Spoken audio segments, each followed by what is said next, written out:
The story begins with a guy named Kai monitoring the graveyard. His friend Ashran asks if he's finished yet, but a girl named Saki, who is with them, remarks that Kai always monitors the graveyard for 300 seconds. Ashran, impatient, wonders if they can be done with it already. Kai firmly responds that they can't rush this. He explains that there are 5 races in their world: mythical beasts, spirits, celestials, demons, and humans. A war once erupted between these races, and they can't risk such a catastrophe happening again. As part of the Urza Federation, they are obligated to monitor this graveyard where demons are sealed. Kai observes that there are no abnormalities in the graveyard, prompting Ashran to comment that Kai is always too serious. Saki, however, is unperturbed, noting that Kai's diligence allows them to take it easy. The 3 of them then drive away. Ashran asks if a sealed demon has ever escaped in the past century. Kai reassures him that it has never happened, emphasizing their duty as part of the Humanity Aegis Agency to keep it that way. Ashran sarcastically points out that their serious supervision of this graveyard won't matter if others aren't watching the remaining 4 graveyards diligently. Kai insists that everyone is taking their responsibilities seriously, and he grimly states that a demon escape would be catastrophic. Ashran agrees, and Saki tries to lighten the mood by reminding them that the world is currently at peace.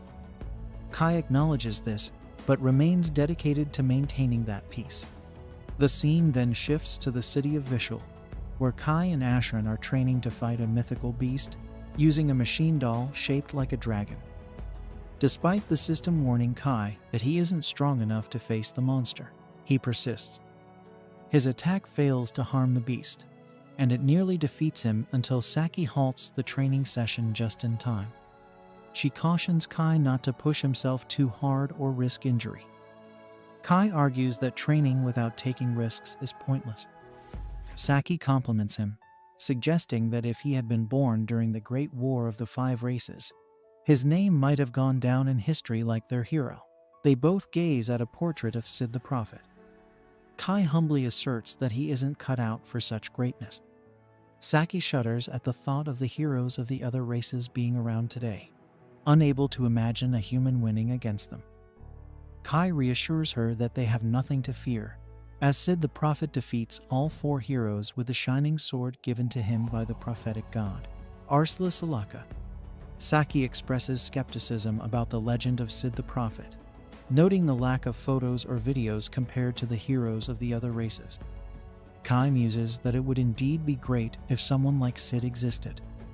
Saki then wakes Ashran, who was napping after his training session, and asks both of them what they plan to do about Jean's promotion celebration. Ashran suggests giving Jean a bouquet of flowers, but Saki disagrees. She explains that Jean, who is transferring to the headquarters of the royal capital of Urzak, and is the youngest ever to be selected at just 17, will surely receive plenty of bouquets from everyone else. They should strive to get her something different. Kai then receives a text from Jean asking him to meet her at 10 the next morning, and to keep it a secret from Saki and Ashran. Saki and Ashran also see the text and teasingly wonder if Kai and Jean are planning something naughty. Kai denies their claims and goes out for a run to get away from them. The next morning, he waits for Jean, who arrives punctually, surprising him as she is usually late by at least an hour. She retorts that being on time is the least she can do since she will be transferring to Urzak next week. Noticing his flashy outfit, she comments on it, and Kai explains that he came straight after his morning training. Jean remarks that Kai might be the only person unfazed about going shopping with her. Kai wonders if she wants to go shopping with someone else, only to realize she is being sarcastic. They begin browsing shops, and Kai learns that Jean wants to buy presents for Ashran and Saki, as this might be the last time she sees them before her transfer. Kai thinks she is exaggerating since her transfer will only last for 2 years, and she will be back after that. However, Jean points out that by then, Saki and Ashran will have completed their military service and become civilians. She and Kai will be the only ones remaining in the Humanity Aegis Agency, and this thought saddens her. Kai tells her not to be so gloomy, reminding her that her goal is to surpass her father, the Ursa headquarters chief. Jean thanks him for the confidence boost, and they continue their shopping trip, eventually finding suitable presents. At a red light, Jean recalls how Kai once wandered into the demon graveyard when he was just 10 years old. Kai confirms this, explaining it happened during an inspection trip with her father. Jean remembers being surprised when Kai told her he saw Sid's sword there. Kai admits he no longer talks about it because no one would believe him. Jean thinks that's when Kai started feeling it was his duty to ensure demons don't emerge from the graveyard. Kai still feels this responsibility, and Jean acknowledges that this is why he will still be in the Humanity Aegis Agency in 2 years. As they cross the road, Jean asks Kai if he can predict where they will be in the future. Kai struggles to answer, and just then, he notices the world around him warping. He calls out to Jean, but she responds normally, making him realize that only he can see the changes. He panics as he sees something like a black hole sucking up the entire world except for him. A voice says the world is being overridden, and he finds himself in a destroyed version of the city.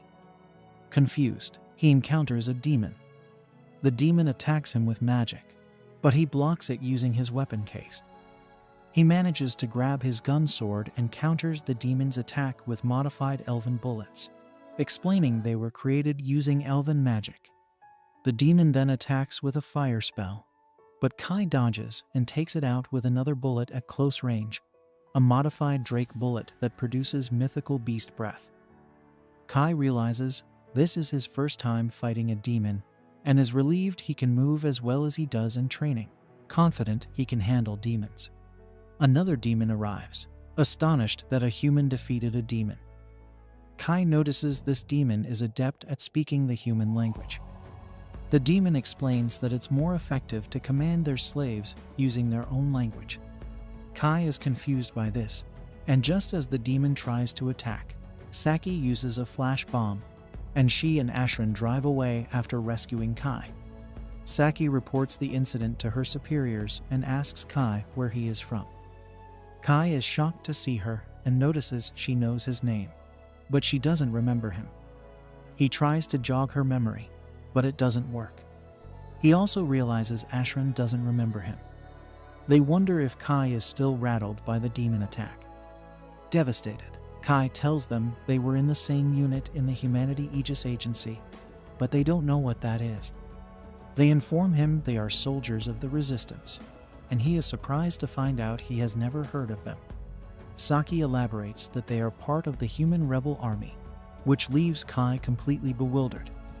He asks them to explain more about this world, and Saki explains that there was a great war of the 5 races 30 years ago, and humanity lost. Cities around the world were taken over by the other 4 races, and humans are now barely surviving by running and hiding. Kai inquires if this destroyed city is Vishal, and they are relieved to see that at least he knows the city's name. As they continue on foot, Ashran tells him that the 4 races are currently fighting over each other's territories.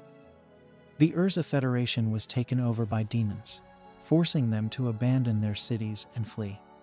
They show Kai an underground city called Neo Vishal, explaining that they remodeled the intact underground spaces to protect humans and continue their resistance against the other races. Kai wonders why humanity lost the war in the first place, and Saki and Ashran think it's obvious. The other races are far more powerful. Each race also has a leader they refer to as heroes. When Kai asks about Sid the Prophet, they don't recognize the name. Kai tells them that Sid is supposed to be a human hero who defeated the other 4 heroes, but Ashran points out that they wouldn't be living like this if someone like that existed. They notice the arrival of the main core, which confuses Kai. Ashran explains that many human cities like Neo Vishal exist, each with a resistance garrison overseen by the main core. The commander of the resistance is a savior of the Urza Federation's people, and Kai is stunned to see that it's Jean. But in this world, Jean is a man. They report to Jean, who inquires about Kai. They explain that they secured Kai on the surface and that his memories are a bit hazy. Kai is shocked to see Jean as a man and tries to tell him about their recent shopping trip. But Jean has no idea what he's talking about. Kai is devastated that Jean doesn't remember him. When he tries to ask Jean why he is dressed as a man, this surprises Jean. Kai approaches, insisting it was her dream to surpass her father as a daughter, but a soldier from the main corps stops him. Jean and the others leave, and Saki and Ashran suggest Kai rest as he seems unwell. At night, Kai researches this world, noticing it is similar to his own, but there are no records of him or Sid the Prophet. He wonders if this is a world that lost the war because Sid didn't exist, but he notices that the graveyards are still around. The next morning, he asks Saki and Ashran about the graveyards, but they've never heard of them. Kai asks to borrow Ashran's car, and Ashran hands him the keys reflexively. Saki wonders what he's doing, but he drives to the graveyard. On the way, he notices demons closely monitoring urban areas. At the graveyard, he sees that the seal is open. He heads inside, thinking that Sid's shining sword might be there, and he finds the sword. Realizing the legends were true, he draws the sword. He then hears a voice instructing him not to relinquish the sword, called the code holder, as it is also the world coordinate key. A door opens in midair, and Kai steps through. He finds himself in a place resembling heaven and wonders where he is. He sees an altar with a chained girl on it. Unsure if she is an angel or a demon, he draws his sword. The girl, crying, asks him to release her, surprising Kai that she would seek help from a human. Considering that humans and the other races are locked in war, he is confused about what is happening. Despite the dire situation, Kai hesitates to free a demon, but he can't just abandon her either. Hoping she won't attack, he attempts to break her chains with his blade, but nothing happens.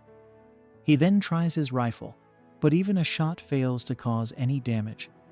Kai considers using the sword he found in the cemetery. Unintentionally, Sid's weapon manifests, clearly indicating it's the solution. With a simple strike, the chains shatter, freeing the prisoner. Rin, regaining consciousness, pulls away from Kai's lap and angrily shouts, demanding Vanessa's return and claiming she hasn't lost. Ignoring Kai, Rin asserts she won't be defeated by a mere lackey demon and attacks. Dodging the first spell, Kai sees a massive energy wave forming when the system's voice prompts him to cut off the fate of death. Using his blade, the young human slashes the spell in half, leaving Rin incredulous. Rin questions how a weak demon could destroy her attack, so Kai turns his back to show he is human, with neither wings nor a tail. Realizing her mistake, Rin apologizes for her behavior, explaining that her hatred for demons makes her impulsive. When Kai asks about her species, Rin avoids the question and asks to leave it aside. Accepting this, Kai asks where they are, but Rin herself doesn't know, having ended up there after fighting Vanessa. Alarmed, Kai confirms if she's referring to the Dark Empress and heroine of demons, as that is no ordinary opponent. Rin affirms Vanessa's capability of devastating entire demon armies, but emphasizes what she witnessed from Kai. He was about to explain the sword's role when a robotic woman announces the awakening of a singular destiny entity, posing a gigantic threat to the New World Order. The robot initiates sealing through last risers and attacks Kai and Rin with all its might. As the structure around them shatters, they try to evade, but the machine uses a portal to grab Rin, initiating Code Zero, which conjures magical orbs that injure her. Seeing this, Kai reacts, using Sid's sword to cut the metallic claw holding Rin. The machine is stunned by the forbidden sword, and while Rin sees Sid's image reflected in Kai, he teleports them both to a distant location. Safe, Rin confesses her fear with a strong hug, which Kai reciprocates. Analyzing their situation, he asks if Rin has any companions. She has none, explaining it's the first time someone has done something like this for her. Celestial spirits and beasts rejected her, and demons called her an abomination. This led her to duel their leader, Vanessa. Similarly, Kai feels isolated, as no one remembers him in this world. He believed humans won the Great War of the Five Races, but now sees his city in ruins. Rin didn't know this, noting that humans were winning after a hero's appearance before her fight with Vanessa. Kai asks if she knows Sid, but she doesn't. Still, he is content to share a story about Sid, calling Rin his companion, a term that strengthens their bond in this dark universe. As they begin their journey, Rin faints, and Kai carries her on his shoulder. They need to pass through the city, and although Rin generally distrusts humans, she trusts Kai. Later, lying in bed, Kai feels the weight of the day's events. On their way to the city, Rin panicked in the car. Although she can hide her wings, her behavior draws attention. Hearing her sing in the shower, Kai is surprised other races know how to sing. Suddenly, she runs out in a towel, alerting him that the water stopped flowing. She finds it unfair humans have hot water, while she bathed in cold rivers and lakes. Kai's bed is soft, unlike the underbrush and rocks she slept on. However, now this human city is in ruins, as Kai said. He finds it hard to believe the historical outcome of the Great War has reversed. Rin bets they will find a way out and return to their world. For now, hope is all they have. As they sleep, Rin enjoys a warm bed for the first time, while Kai tries to rest on the floor. However, his rest is interrupted when Rin senses a strong magical presence nearby, firmly stating a demon is close. The city's sound system announces an enemy attack, urging civilians to evacuate. Stepping into the street, Kai laments that one of humanity's last refuges is in danger, believing his race is cornered with no savior. But after yesterday's events, he believes he might be the only person capable of wielding the forbidden sword like Sid. Armed with this trump card, he heads into battle. Meanwhile, Saki and Asheron are already on the front lines, battling fiercely. The creature's tough armor seems impenetrable. Asheron urgently asks Saki to grab the machine gun, but on her way, she is nearly killed by an enemy. Kai appears just in time to save her, striking the demon hard and advising her to use water against them. When the opponents absorb water, their stone bodies become heavy, preventing them from flying. With this tactic, it's just a matter of bombing the enemies until they turn to ashes.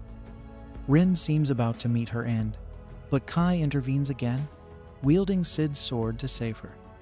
Kai appears to be operating at a much higher level than he ever imagined, and this sudden power is what has balanced the forces between the two races so far. With Rin's assistance, they manage to defeat the last opponent. Rin's extraordinary abilities make Kai realize she could indeed face Vanessa.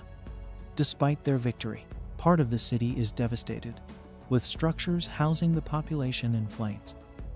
Terrified, Saki and Asheron are amazed by Kai's feats. He reveals he came from a world where humans won this conflict, and their advanced fighting style and special ammunition played a significant role in securing that victory. Before they can question his story further, Asheron receives an urgent message from the surveillance cameras. 2 demon scouts have escaped. Without delay, he rushes to alert headquarters, fearing the worst. The demons now know the location of their refuge and will return with more forces next time. Saki asks Kai to accompany them to HQ, believing Jean could use his strength in the war. He agrees. On the way, Kai asks if the rebel army HQ of the Urza Federation is in the ruined royal capital, but Asheron explains that the demons would never suspect humans are hiding there. Saki adds that the idea came from Jean's father, the former commander who retired due to an injury 2 years ago, passing the title to his son. At headquarters, the officers are incredulous about Kai and Rin coming from an alternate world where the war was won. Jean wants to understand the connection between Kai and this world, noting how he spoke to her as if he knew her. Kai explains they were childhood friends, and Jean always aspired to be like Og and Jur. Hearing these names, Jean is shocked and ends the meeting abruptly. Later that night, Phelan knocks on Kai's door, informing him that the commander wants to see him. Upon arrival, Kai finds his friend without her male disguise. She reveals that only Phelan and a few veteran directors know she is a woman. Jean is surprised that Kai knows her father and grandfather's nicknames, Og and Jur. Despite her skepticism, she considers the possibility that Kai is telling the truth and asks for his help to contact the other 5 resistance centers to encircle the demons targeting Neo-Vishal Refuge. Rin argues that such a mission would provoke the demons further, leading to harsher retaliation. But Jean sees no other option. Kai suggests they attack the royal capital and target the Dark Empress Vanessa. The commander thinks he is crazy, reminding him that Vanessa decimated the entire capital defense army 30 years ago. In response, Kai mentions Sid's story, who single-handedly defeated the demon heroine, and believes he can do the same. The commander, skeptical, asks why Kai is so willing to risk his life. He explains that seeing Asherin and Saki risking their lives in battle made him realize he couldn't return to his original world, knowing he left them to die in this one. Kai devises a plan based on the observation that demons are more concerned with other races than with humans. Most of their forces are stationed near the borders, leaving probably only about 10% in the royal capital. He suggests that while he fights Vanessa, the rebel army keeps these 10% occupied. Jean agrees they can hold the enemies for a while, but fears most of her troops will die before reaching the palace. Phelan then suggests they invade from underground, mentioning a subterranean railway line behind the palace that the royal family used.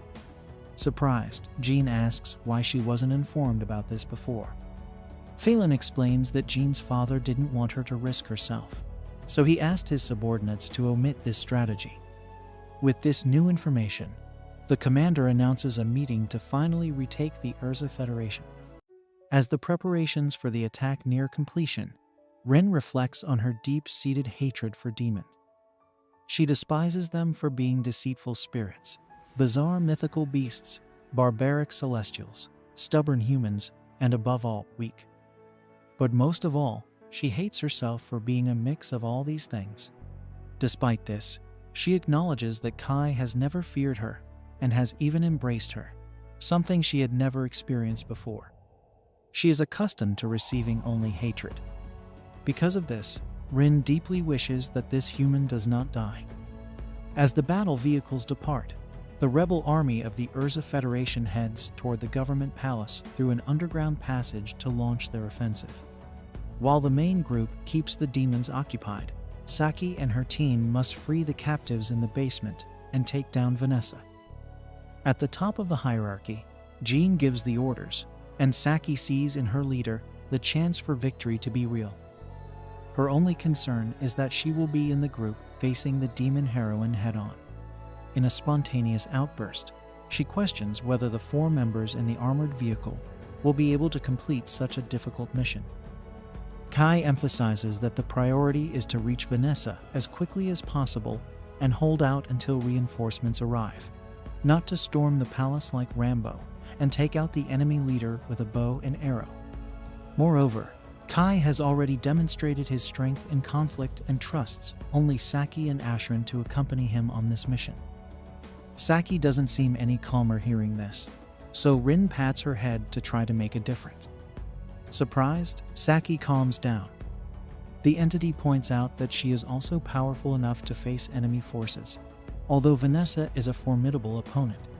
If the Empress of Darkness insists, Rin is prepared to self-destruct and take the demon along. Unfortunately, this last part doesn't seem to have made Saki any calmer. Similarly, Asherin confesses to being worried since no one knows what the palace will be like when they arrive, especially with the rebels moving with so many people, making it easier for them to be discovered by the enemies.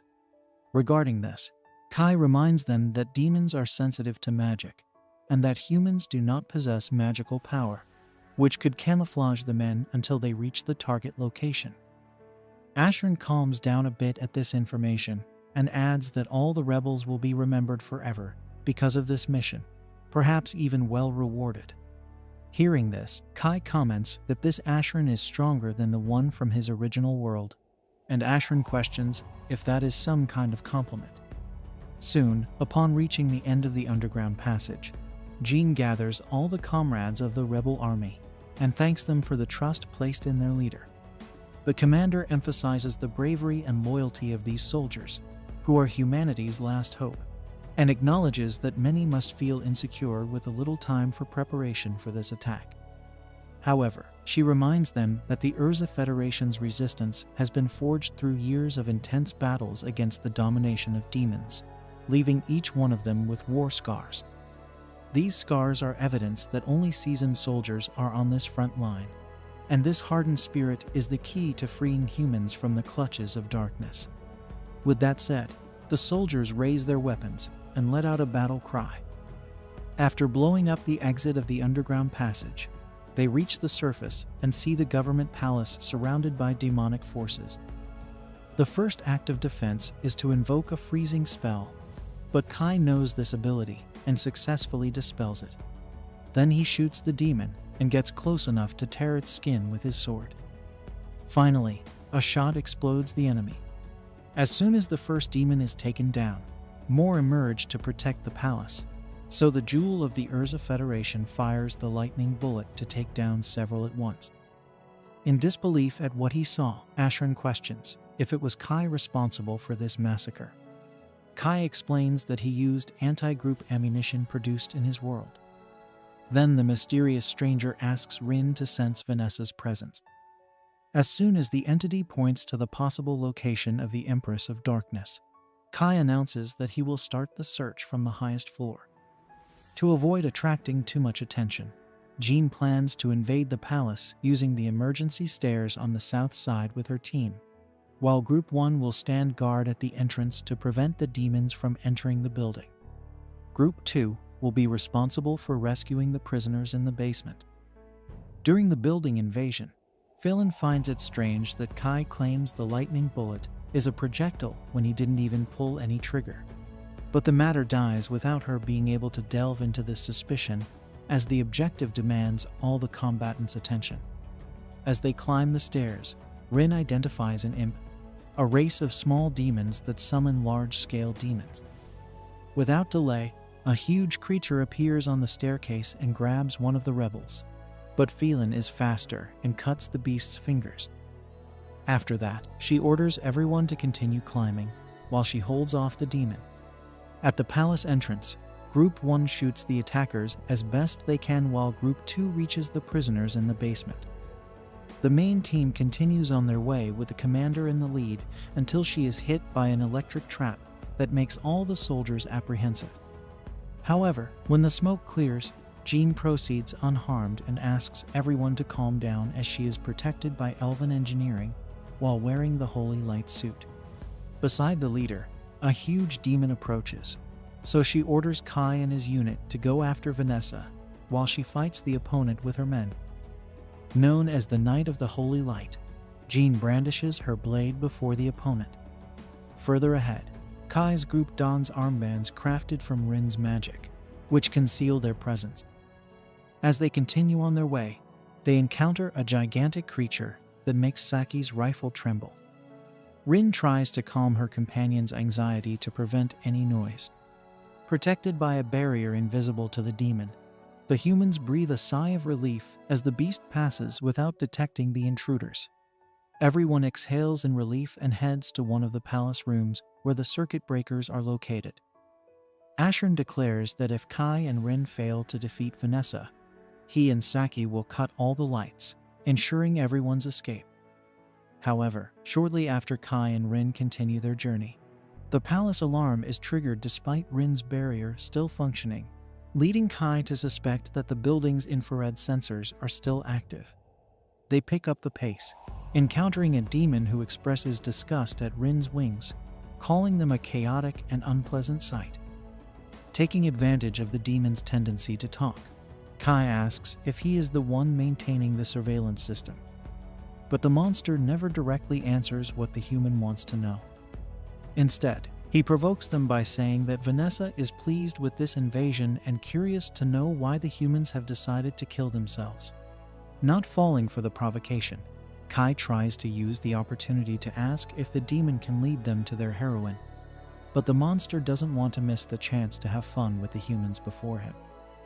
With that, the creature and his subordinates summon fireballs, prompting Rin to hurry and grab Kai, dodging the flames with her wings. After escaping the first barrage, Rin throws Kai to the ground and isolates him from the battle with an ice wall so he can continue his path toward Vanessa. The demons, smelling angelic, elven, dwarven, spirit, and dragon scents on Rin, along with a demonic odor, are confused and ask what she is. Even Rin doesn't know. All she knows at this moment is that she hates these hideous creatures. Meanwhile, Kai finds a huge gate and enters the throne room, where Vanessa welcomes the human. In front of her, Kai can't help but tremble slightly. At the same time, Jean faces the gigantic demon, but struggles to penetrate the opponent's armor. She unlocks her weapon's form, revealing the moon longbow, finally piercing the enemy's armor with an arrow. Nearly dead, the demon observes that the intense elven magic Jean is using gradually consumes her life, as humans are not prepared to handle this kind of influence. For this reason, the demon believes the commander has chosen death. Jean drives her sword into the demon's head and confirms that she has chosen to die because only then will humanity be able to win this war. Suddenly, another enemy attacks her from behind, but Phelan returns in time to repel the threat. The three-headed hellhound rises again and notes that he has heard of Dragonar, a human who fights using a dragon's fang as a weapon, just like Phelan. Meanwhile, Vanessa asks if Kai is not going to put down his weapon, as many others did upon discovering that the demon leader is a succubus. That way, she could lie with him to pass the time. Kai refuses the proposal and states that the nature of the demon is madness driven by violence. Vanessa laughs and acknowledges that the boy reacted well, as many become her slaves with just a simple charm like this. She then asks if the human present is the rebel commander wearing the elven suit, but Kai claims he is just an outsider from a world where Vanessa was defeated. Though skeptical, the Empress asks who managed to bring her down in that situation. Kai says it was the humans faced with infinitely more dangerous threats. Vanessa laughs even more upon hearing that she died at the hands of a human. Then Kai explains that it wasn't just any human, but the prophet Sid. Hearing this name, Vanessa loses all her grace, as it reminds her of many unpleasant things like the code holder and the world reincarnation. She changes her stance and attacks the human with magic, but Kai breaks the spell with little difficulty, leaving Vanessa incredulous. Without giving her a chance to think, Kai counterattacks with his sword and slashes her chest, but it was just a succubus illusion. The real Empress of Darkness nearly blows him up from behind. Vanessa praises Kai's ability to dodge and his weapon, which besides nullifying magic, unleashes an attack similar to a dragon's breath. This makes her start to believe that he really came from another world. More cautious, she invokes Glory, a purgatory in the form of flames that pulverizes the wall behind Kai, but he manages to escape.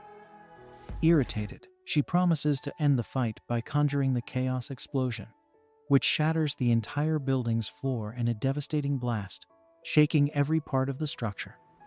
Sovereign in the skies, Vanessa assumes there is no being capable of escaping this attack, unless it is a hero of the 5 races. However, Kai Sakura Vento remains standing before her. Frightened, Kai imagines that Sid's sword saved him once again. Then, Rin arrives, battered and with several wounds, fearing that Kai had died. Suddenly, a portal opens in the sky, and metallic claws hold Vanessa. A metallic voice announces that it detected unexpected fluctuations in the demon heroine after Vanessa heard the word Sid. For this reason, the robot initiates an excision by Last Riser to erase Vanessa's code from the world. But the Empress of Darkness reacts with the ability to be glorious. According to the succubus, she will not be defeated by Amir Alria Hound. Taking tremendous damage, the robot retreats back to the portal, leaving Kai and Rin terrified by the strength the demon heroine demonstrated. Rin notes that Vanessa has always been strong, but the one from the other world was not as terrifying as this one. Irritated, Vanessa notices that some wounds on her body are not healing, but that doesn't change the fact that she is going to crush the two opponents before her. Rin thought the fight was a lost cause and encased herself and Vanessa in a barrier. She urged Kai to escape while she held Vanessa back, but he hesitated. Vanessa recognized the barrier of the spirit race and taunted Rin, saying it was too weak to contain her. With a single effort, Vanessa shattered the barrier, sending Rin flying. Vanessa then tried to attack Rin, but Kai intervened, drawing her ire. Vanessa's explosion attack hurled Kai against a wall, leaving him motionless and bleeding. Believing him dead, Rin despaired as Vanessa mocked her, asking what she would do now that her friend was gone. Rising with dark energy surrounding her, Rin's wounds began to heal. She declared she would not forgive Vanessa. Vanessa, taken aback, watched as Rin transformed into a chaotic being, a blend of all 5 races. Rin launched a furious assault, landing powerful punches. Vanessa realized this was Rin's true form and managed to stop her punches, noting Rin's ridiculous power and appearance. Vanessa suggested that Rin might have saved Kai if she had revealed her true power earlier, understanding her fear of showing her real self to a human. Humans, after all, feared or hated other races. Vanessa admired Rin's radiant form as a demon, but pointed out it made her less human. Rin, enraged, acknowledged the truth in Vanessa's words. Vanessa blamed Rin for Kai's death, saying her hesitation led to this outcome. Rin agreed, but asserted it no longer mattered since Kai was dead. She vowed to take Vanessa down with her, invoking a life-draining curse. Droplets began to fall from both their bodies, representing their life forces. Vanessa was shocked, but the curse was cancelled before it could kill her. Rin was confused, and Vanessa explained that curses depend on the caster's magical power. This was her territory, prepared to weaken intruders' magic, affecting Rin threefold due to her mixed heritage. Vanessa commended Rin for lasting so long and wondered why such an abomination existed. In her final moments, Rin apologized to Kai, saying she had tried her best. Vanessa launched a fire spell at Rin, but Kai, miraculously alive, saved her. Both Rin and Vanessa were astonished. Kai told Rin he would be dead if not for her efforts to keep Vanessa occupied. Rin, in disbelief, realized it wasn't a dream because Kai was warm. Vanessa demanded to know how he survived her explosion. Kai credited the code holder and revealed he used a light sword to block the spell. Kai, taking a fighting stance, faced Vanessa, who mocked him, calling him trash for surviving her attacks by fluke. Kai declared he had to defeat her, out of determination and gratitude for Rin's sacrifice. Vanessa, with a creepy smile, questioned if he had a plan, knowing humans often proclaimed their strength and resolve but died too soon to prove anything. She acknowledged the heroes of other races, but dismissed humans as hero-less. Kai said he had no desire to be a hero, but would show her what he could do. He vowed to demonstrate the human spirit, representing humanity in this fight. Vanessa, skeptical, cast an earth spell, which Kai destroyed with the code holder. She appreciated his effort and prepared a fire spell. Kai signaled Ashran to turn off the lights, plunging the room into darkness. Vanessa couldn't locate Kai, as humans lacked magical energy. Seeing the light sword, she aimed her spell, only to find Rin holding the sword, while Kai was behind her. Kai thought about the decade of rigorous training that had led him to this pivotal moment. With a powerful strike, he sent Vanessa flying. Rin quickly handed him his sword, and with it, he managed to defeat her. Vanessa, accepting her defeat, conceded their capital back to him. In her final moments, Rin noticed something unusual about her, and Vanessa began to recall the prophecy of Sid the Prophet and the concept of world reincarnation. As her memories flooded back, Kai was puzzled and asked what she was talking about. Vanessa explained that the world had been rewritten, a phenomenon known as world reincarnation. Kai wondered if Sid had foreseen this, and Vanessa revealed that someone had indeed caused the world to be rewritten. She urged Kai to find that person, suggesting it might be one of the three heroes. Vanessa recounted how Sid had foreseen the strange occurrences and entrusted her with his sword, hiding it away. She explained that the code holder was the key to correcting the world's alteration. Kai struggled to grasp this, as Vanessa and Sid were supposed to be enemies, with records of them fighting in the Great War. Vanessa acknowledged their past conflicts, but hinted at unknown events. She spoke of a forbidden code, the Zero Code, a troublesome magic hidden in the world. She commended Kai for his clever strategy and use of darkness, embodying the human spirit. Frustrated by her loss, Vanessa vowed to return as a succubus and love him to tears before disappearing. Exhausted, Kai fell to his knees, relieved to have defeated the demon hero. The next day, a radio broadcast announced the rebel army's victory in retaking Urza, their capital, and defeating the demon hero. Rebel forces worldwide celebrated the news. In Urza, soldiers rested after the battle, while Kai and Rin conversed on the headquarters' top floor. Kai was still reeling from the revelation that the entire world had changed, and they were unaffected. Rin expressed her desire to return things to how they were, finding the altered world frightening. Kai agreed. Jean arrived, thanking them for their help in reclaiming the capital. Noticing Kai's somber mood, she reassured him, stating that with their help, humans could achieve much more.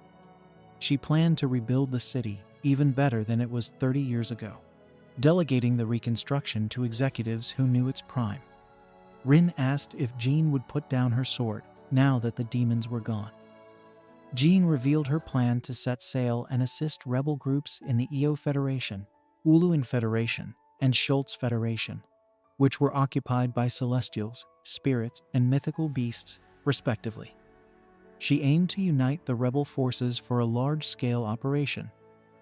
Fa Lin mentioned talks of a united front, spurred by the news of the hero's defeat. Jean requested Kai and Rin to join their cause, believing their presence would inspire others. She pledged to command the soldiers and provide utmost support, even becoming the greatest commander if necessary. Kai, initially stunned, agreed to fight alongside them to end the War of the Five Races. He mentioned that the Jean he knew had a childish side, which she found hard to believe.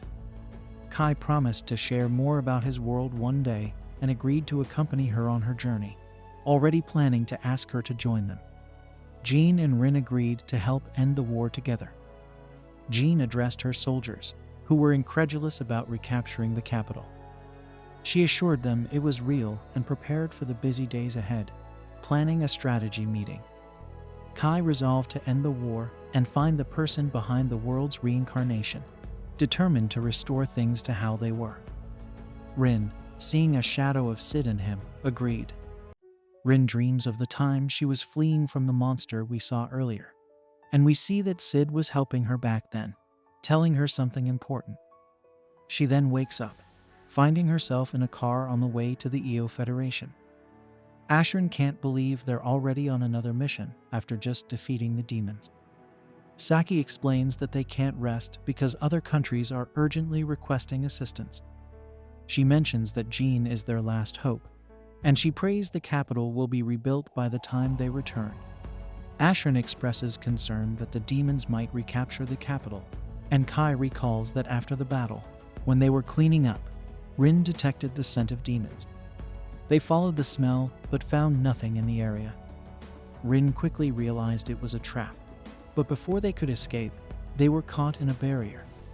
They were then confronted by Vanessa's sister, who attacked them. However, Kai used Code Holder to cut through her attack. She then tried to attack Kai, but Rin intervened, and Kai demanded to know her intentions. She introduced herself as Heinril, a succubus, and stated that she was there merely to greet them. Kai sensed that Heinril's power was on par with Vanessa's, and she expressed surprise that her sister had been defeated by a human. She speculated that it must have taken a series of miracles for him to succeed, and that he wouldn't have stood a chance if she had been present at the royal capital. When Kai asked if she was seeking revenge for her sister, Heimro laughed and explained that while she loved her sister, Vanessa's death made her the new number one. She thanked Kai and revealed that the demons could easily retake the capital, but were deliberately allowing the humans to keep it for now. Heimro proposed a truce. The demons would concede the royal capital, but in return, all other territories would belong to them. She asked if Kai agreed to the truce, and he told her he would pass the message to his commander. Heimro then encouraged Kai to fight the other three races, implying that the demons wanted the humans to destroy themselves. She even offered Kai a kiss if he succeeded, but he was uninterested. She warned him to be wary of Alfreya, who had been acting strangely, before leaving. Back in the present, Kai tells the group that they should leave the reconstruction to others, explaining that their job is to cooperate with the EO Federation's rebel army to take down the Celestials. Saki recalls that the Celestials are an alliance of elves, dwarves, fairies, and angels. Kai describes them as even more cowardly and cunning than humans, creating powerful magic items for battle. He explains that if humans see demons as monsters, then Celestials are like enhanced humans. Jean then announces over the comms that they are about to pass the halfway point on the highway, with a rest stop 2 kilometers ahead. She mentions that the rest stop hasn't been maintained for years, but it should be adequate for a break. Suddenly, Rin notices something and asks Ashrin to open the top hatch. She looks outside and spots a dragon flying nearby. Ashrin is puzzled, as they should still be in demon territory. Kai alerts everyone, and Jean orders all vehicles to move forward at full speed. However, the dragon quickly catches up. The soldiers fire at it on Jean's orders, but the bullets have little effect, and the dragon destroys 2 vehicles. Rin then uses her lightning magic on the dragon, and Kai pretends it was one of his bullets, allowing them to drive the dragon away. Jean orders a halt to rescue the soldiers from the wrecked vehicles.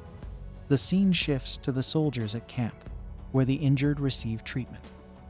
Rin and Kai share a tent, and Kai feels guilty about using such a large space. He suggests Rin sleep in the tent for female soldiers, but Rin dislikes the idea, and Kai realizes she would feel anxious surrounded by so many humans.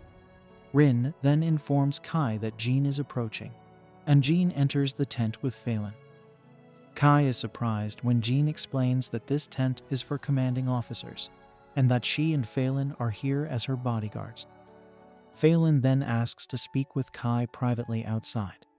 She tells him she will guard the camp perimeter while he guards the inside. She warns that if Jean stays with her, people might figure out that Jean is a woman. Kai agrees, and Phelan cautions him not to get any funny ideas since Jean will be in light attire when she removes her armor for sleep.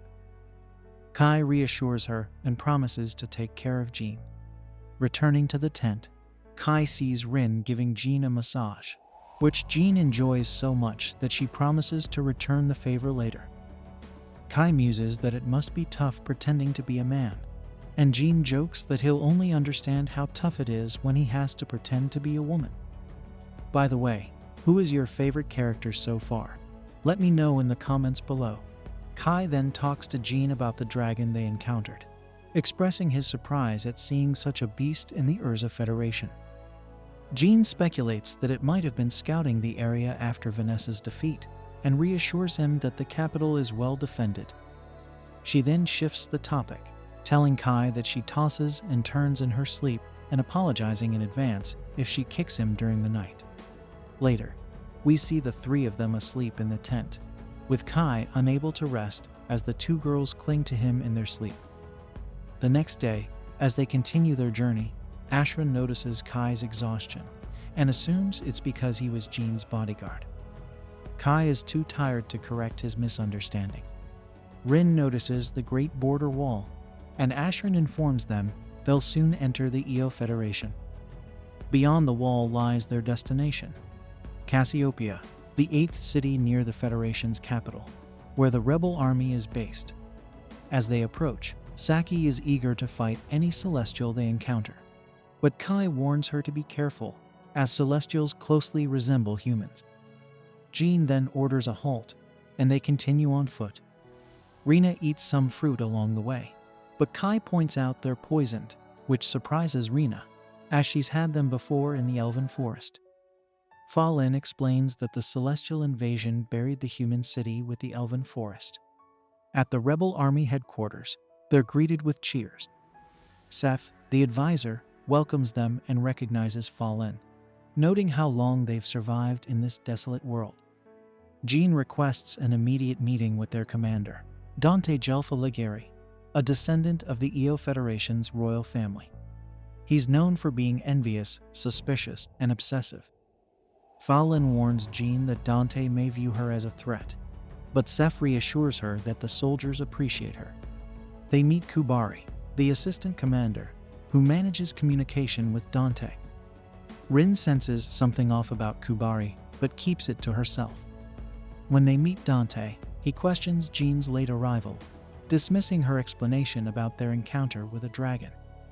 Dante suspects she's after more glory following her victory at the Urza Federation. Jean clarifies she's there at the rebel army's request, and Dante admits his subordinates acted without his consent. Jean advises him to focus on earning respect from his soldiers if he wants honors.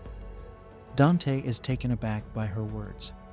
During a strategy meeting, Seth explains the distribution of various races across uncharted territories. Jean offers to lead the search for the Celestial's hero, but Dante rejects the idea, arguing that a general shouldn't be on the front lines. Jean's willingness to risk her life inspires the soldiers. That night, Rin convinces Ashran to cook something unusual, which he doubts is edible. Meanwhile, Ashran asks Kai if he noticed Kubari's beauty during the meeting, and he's surprised that Rina also shows interest. The next day, Jean scouts the Elven Forest with the rebel army. Back at camp, Dante criticizes Jean's recklessness, and Kubari agrees, though she secretly finds Dante foolish. Jean returns and announces she'll map out the area based on her findings. Kai notices Fa Lin is worried about Jean, and she vows to lecture her later. In another strategy meeting, Jean explains that they've identified the elves' patrol routes and outlines their invasion strategy.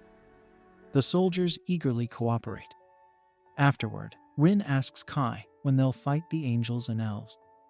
He assures her they'll fight once prepared, but warns they must be cautious, as the Celestials are cunning.